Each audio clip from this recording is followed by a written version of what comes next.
Alright, peace to the family, Soul Conscious TV, it's your brother Kufa Shabazz, we're back again.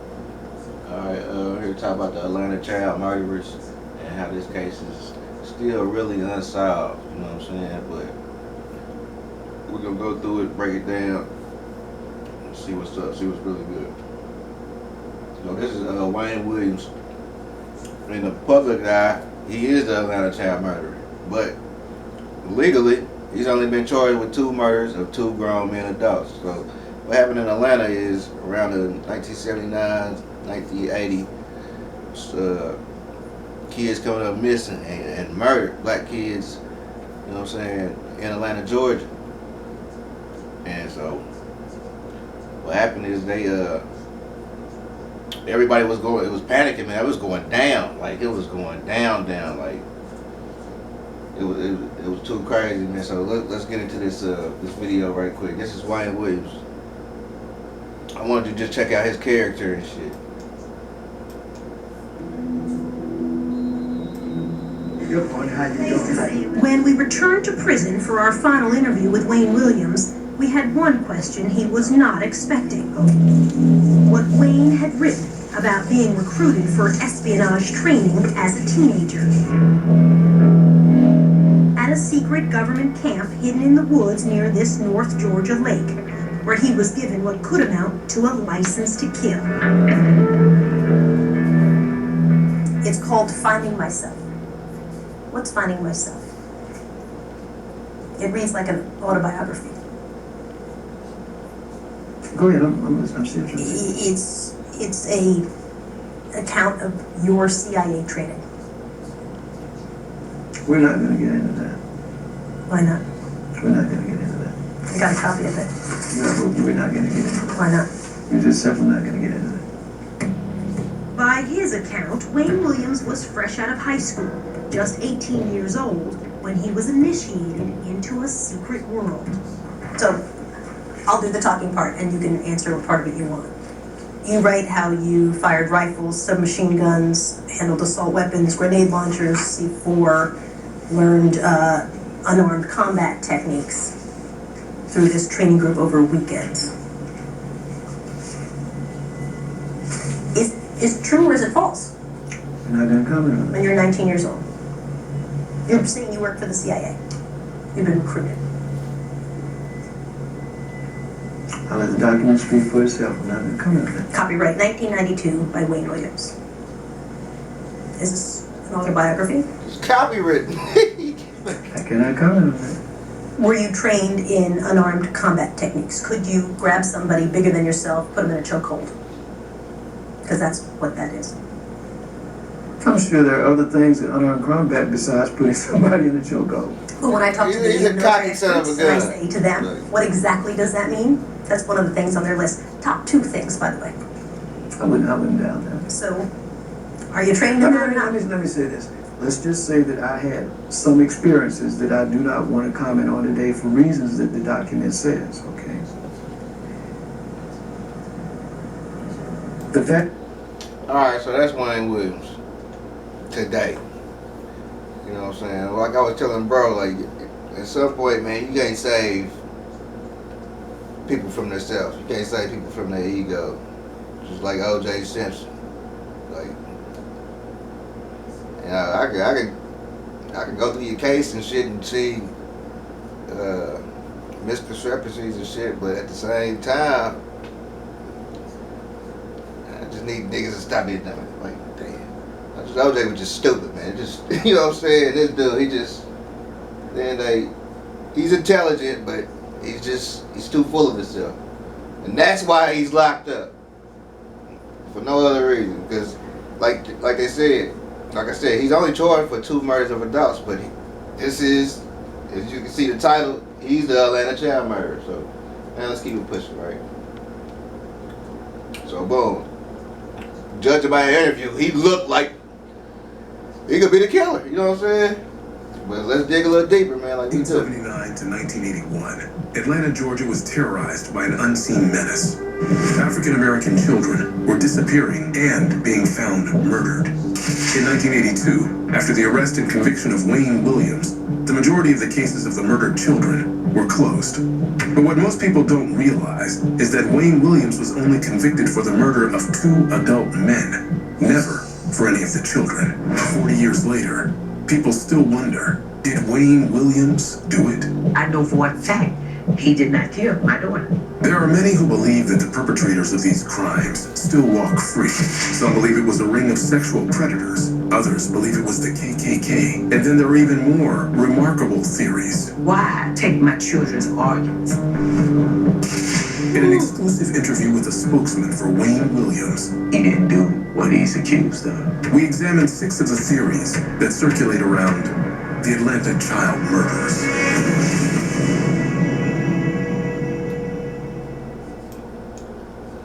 So boom, right there, you got the mother.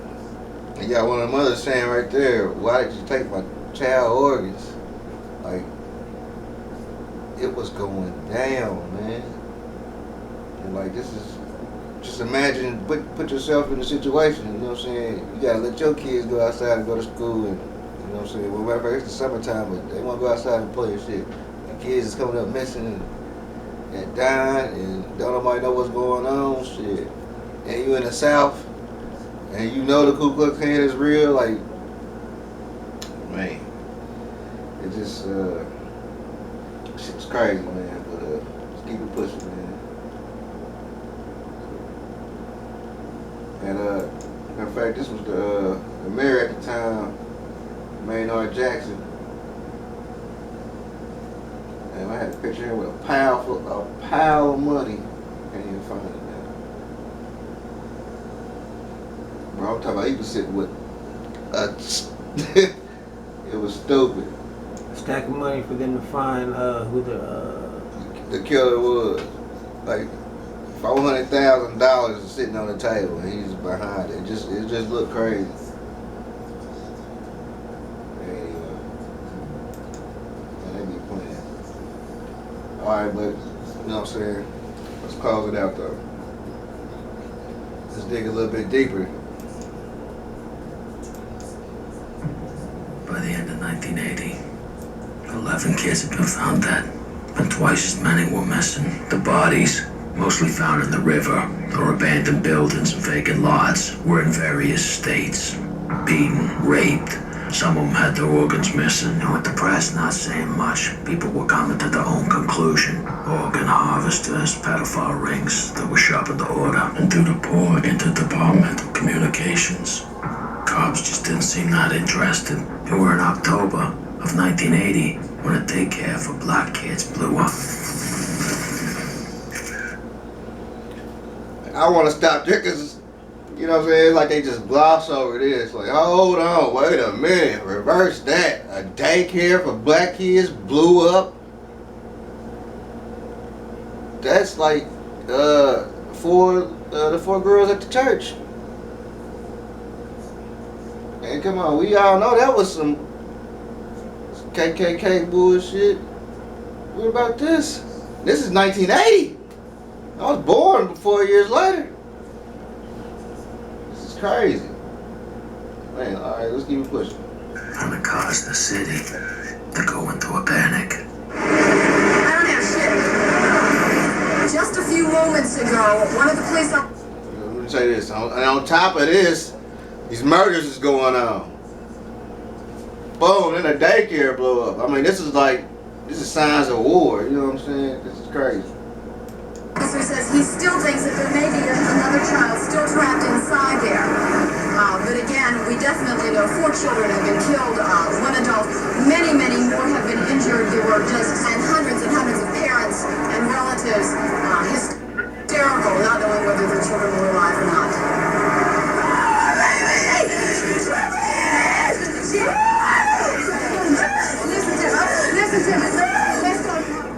And the city just beginning to heal from the assassination of Martin Luther King.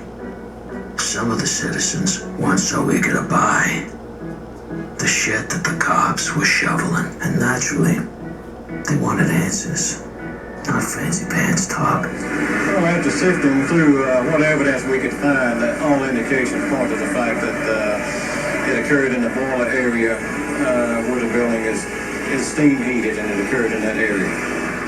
What kind of evidence would you need if you thought it was a bomb that exploded? Well, we'd have to see parts of the bomb, the type of explosive it made, whether it went out, in, up, or down. Well, let me tell you. Bullshit. He just sound like he's bullshit, man. I'm telling you, just give me a few seconds. The truth is about to come out, set you free. We have here a tragedy of the worst kind. There is no evidence at this point that can be confirmed that there was anything other than an accident. In other words, the only evidence we have at this time indicates, based on what our fire and police officials have told us, the only evidence we have at this time indicates that this was an accident. That's Maynard Jackson. That's Mayor Maynard Jackson. Just a minute. Hold it, That's listen. who was sitting with the money. Now, Ian Kappa. The poor folk of Atlanta had heard about accidents before, there are rumors all so they weren't so easily convinced. Can you tell me what you saw Like, this morning? this is part. About four. Okay, I was right here on Silver Street, and we seen about four. Well, I seen two, but it was 3 or 4. They was in the white Plymouth. 3 or 4 what? White dudes, and one was on the building, and one was at the door, and one was around here. So we know what they was up to. What were they up to? I don't know. I know they were down here. Though. Why did you go up to them to ask them what they were doing? No, I did not. And it was about 3 in the morning. About 4 years around that time. Several witnesses of varying credibility claimed to have seen a vehicle full of white men at 3 a.m. at the daycare center on the morning of the explosion. But it was when a police informant planted inside the Klan came forward and said that they were planning to bomb a school or a church. Cops were terrified. After all, they were only 2 hours down the road, 17 years earlier, that they blew up a church full of kids. So it wasn't unheard of. It won't beyond imagination that the KKK could be acting as provocateurs, because although they wore dresses, they weren't a bunch of girl guides. And if they were, I wouldn't want to buy their cookies, because they... Although they wore dresses. I know y'all wearing dresses, right? But, let's keep me kicking, man. Check this part. But, man, as you can see, it's a lot of intense emotion going on. And shit, and pedophile ain't gonna blow up no daycare. I mean, come on, let's just make sense of this. Planning to kill at least 20 young black kids, and if the Klan had been killing black kids, where were they? Or had they already been found? The case were messier than a retard eating SpaghettiOs with a leaf blower, and they knew it. But the political pressure would not do great for them to turn back. The FBI even had President Ronnie Reagan patting them on the back, telling them that they were super agents. And how the fuck you gonna tell Ronnie that you were wrong? And after all, they were pretty sure that Williams killed someone, and they knew they were a homo. What the fuck else do you want? But alright, so check this out. When alright, so first the city had like 25,000 out to catch the killer. Then boom, Muhammad Ali came. Then it went up to 400,000 because Muhammad Ali want to know who the killer was too. So then after that, the feds had to get involved. The Bush, he allocated some money to that. Now when that happened, they had to find a killer. You know what I'm saying? The pressure was on. So with that being said, that's where you get Wayne Williams. He pop up and he's basically gonna take the charge for all this shit. And don't forget, this nigga might be CIA at the same damn time. So It was because the prosecution couldn't directly link Williams to any of the dead children. The case was going to come down to pure speculation and the fact that Williams was spotted with Nathaniel Cater on the night he went for a swim. And the prosecutor's argument whether they had found carpet fibers in the Williams home at several of the crime scenes, including near the body of Clifford Jones, and that the green trilobal fiber were very rare and could have only been found in a handful of locations. Their main roadblock were the type B speck of blood that they found on the front seat of Williams' car. Matched none of the murder victims, leaving the FBI and prosecutors no choice but to add another victim to Wayne Williams' body count, and to 28-year-old John Porter, who had been stabbed in Midtown Atlanta in 1981, whose blood type matched the blood found in the front seat of Wayne Williams' car. And although no logical link between the two men, and Porter isn't even a homosexual, the FBI want us to believe that they found carpet fiber from Williams' home on Porter's body. And remarkably, digging through all that soot and mud in that filthy fucking river, forensics was still able to find dog hair consistent with the Williams family dog Sheba. What makes this find even more astounding was that the dog hairs were found on Nathan Cater's nude body floating in the river. So where were the hairs? Up his ass? You kinda get the feeling here that the FBI, bowing to corporate and governmental pressures, wanted to solve all the murders in one go. And yeah, sure, Wayne Williams were a poster boy for creepy, and he definitely killed someone. He were either a pedophile killer or a homo killer, but it's hard to believe that he were both. But that's what the district attorney wanted us to believe the moment a jury handed Williams 2 life sentences for the murder of 2 adult men. With the conviction of Wayne Williams, we have reviewed all of the evidence that's present today, and as a result, we've cleared 23 cases. Now not only would the streets be safe again, but Coca-Cola will continue to keep its head office in Atlanta. Everyone's a winner. We don't have any present plans of bringing any further indictments in Fulton County.